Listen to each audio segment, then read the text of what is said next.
Hello दोस्तों, आप सभी का स्वागत है हमारी YouTube channel unique story world में। दोस्तों, आज की इस वीडियो में हम आपके लिए लेकर आए हैं शेख चिल्ली की एक अनोखी कहानी जिसका नाम है खुरपी का बुखार। तो चलिए दोस्तों, आपका ज़्यादा समय ना लेते हुए इस कहानी को शुरू करते हैं। एक बार की बात है, शेख चिल्ली अपने घर के बरामदे में बैठे बैठे खुली आंखों से सपने देख रहे थे।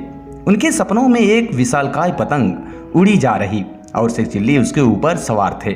कितना आनंद आ रहा था। आसमान में उड़ते हुए नीचे देखने में हर चीज छोटी नजर आ रही थी।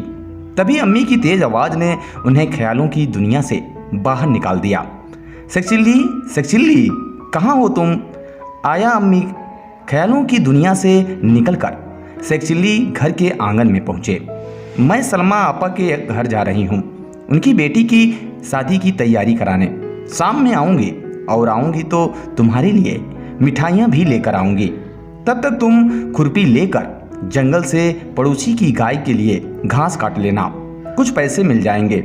जी अम्मी, शेख चिल्ली ने कहा और खुरपी उठाकर जंगल जाने के लिए तैयार हो गए। सावधानी से जाना और दिन में सपने मत देखने लग जाना। खुरपी को होशियारी से पकड़ना, कहीं हाथ न कट जाए, अम्मी ने समझाते हुए कहा।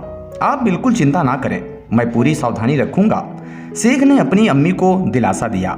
शेख चिल्ली हाथ में खुरपी लिए जंगल की ओर निकल पड़े। चलते चलते उन्हें उन मिठाइयों का ध्यान आया जो अम्मी ने लाने को कहा था। कौन सी मिठाई लाएंगी अम्मी? शायद गुलाब जामुन, स्वादिष्ट भूरे चाशनी में डूबे गुलाब जामुन। उनके मुंह में पानी आने लगा। अचानक राह चलते ठोकर लगी और शेख चिल्ली वर्तमान में वापस आ गए। ओह, क्या कर रहा हूं मैं? अम्मी ने मना किया था रास्ते में सपने देखने को, उन्होंने अपने आप को समझाया। खैर, जंगल पहुंचकर दोपहर तक शेख चिल्ली ने काफी घास काट ली। उन्होंने घास का एक बड़ा सा गट्ठर बनाया और उसे सर पर रखकर वापस आ गए। गट्ठर को उन्होंने पड़ोसी के घर देकर पैसे ले लिए। तब उन्हें याद आया कि खुरपी तो वो जंगल में ही छोड़ आए। खुरपी वापस लानी ही थी, नहीं तो अम्मी के गुस्से का सामना करना पड़ता।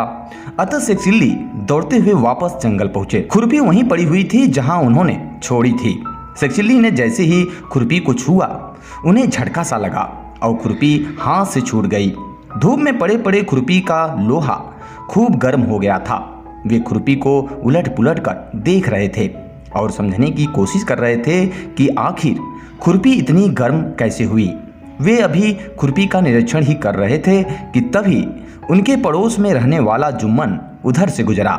शेख चिल्ली को यूं अपनी खुरपी को घूरते देखकर जुम्मन ने पूछा, क्या बात है, तुम खुरपी को ऐसे क्यों घूर रहे हो? मेरी खुरपी को कुछ हो गया है, ये काफी गर्म हो गई है, शेख चिल्ली ने चिंतित स्वर में कहा। जुम्मन को शेख की बात पर हंसी आ गई, अतः मन ही मन हंसते हुए ऊपर से गंभीर स्वर में उसने कहा, तुम्हारी खुरपी को बुखार हो गया है। ओह, फिर तो इसे हकीम के पास ले जाना पड़ेगा। शेख चिल्ली की चिंता बढ़ गई। अरे नहीं, मुझे पता है बुखार का इलाज। मेरी दादी को अक्सर बुखार होता है। हकीम कैसे उनका इलाज करता है मैंने देखा है। मेरे साथ आओ, मैं करता हूँ इसका इलाज, जुम्मन ने कहा। उसके चालाक दिमाग में खुरपी हथियाने की एक योजना बन चुकी थी। आगे आगे खुरपी उठाए जुम्मन चला और उसके पीछे पीछे शेख चिल्ली चले। चलते चलते जुम्मन एक कुएं के पास रुका और खुरपी में एक रस्सी बांधकर उसे कुएं के पानी में लटका दिया। इसे शाम तक ऐसे ही लटके रहने दो, शाम तक इसका बुखार उतर जाएगा, तब आकर इसे ले जाना। जुम्मन ने सोचा कि शेख चिल्ली के जाने के थोड़ी देर बाद वह आकर खुरपी निकाल ले जाएगा और बाजार में बेच देगा। शेख ने वैसा ही किया और घर जाकर सो गए। शाम में जब नींद खुली तो उन्होंने सोचा कि खुरपी का भी हाल चाल लिया जाए। घर से निकलकर जैसे ही वो कुएं की तरफ बढ़े, जुम्मन के घर से किसी के कराहने की आवाज सुनाई दी। उन्होंने अंदर जाकर देखा तो जुम्मन की दादी बेसुध पड़ी कराह रही थी। शेख चिल्ली ने उनका हाथ छूकर देखा, हाथ काफी गर्म था।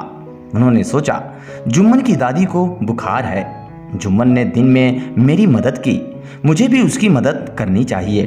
शेख चिल्ली ने आसपास देखा, निकट ही रस्सी पड़ी थी। उन्होंने जुम्मन की दादी को रस्सी से बांधा और कंधे पे लाद कर कुएं की ओर ले जाने लगे। पड़ोसियों ने देखा तो उन्हें रोकने की कोशिश की, लेकिन सेकचिल्ली ने किसी की एक न सुनी और दादी को लेकर कुएं तक जा पहुंचे। कुएं पर पहुंचकर उन्होंने अपनी खुरपी कुएं से बाहर निकाली। दादी के लिए दवा ले जाने के कारण जुम्मन को खुरपी निकालने का वक्त नहीं मिला था।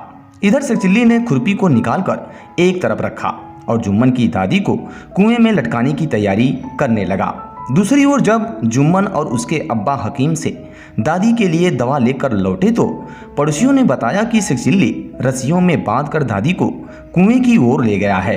अतः दोनों भागते हुए कुएं तक पहुंचे तो देखा कि सेकचिल्ली दादी को कुएं में लटकाने ही वाला था।